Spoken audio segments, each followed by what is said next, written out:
Manipur da koi civil services ki the pass over masing yamde IPS adigi IAS pass torok pa mi masing si koi punna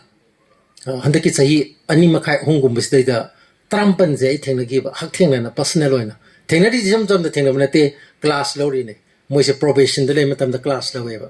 ani lai ahum lai adigi mari lai lakpa matam staida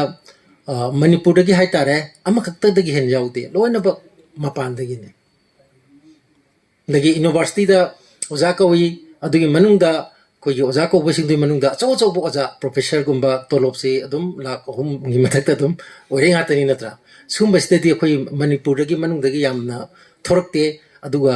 thopa yada brai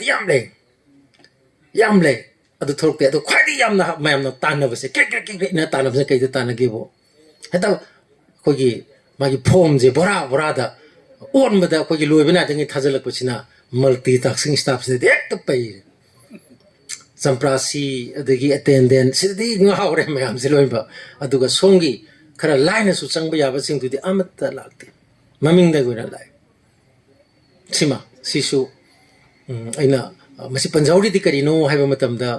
kogi khut pair ga nuje chingkhat pa yabagi tanja yam leyeba ado masagi adugi chingkhat pinanabagi adugumbi right hand do madu thengnadaba natragna thirudaba adugi environment to leitabadagi aigi mafam du lengdana leibane na idi longningeba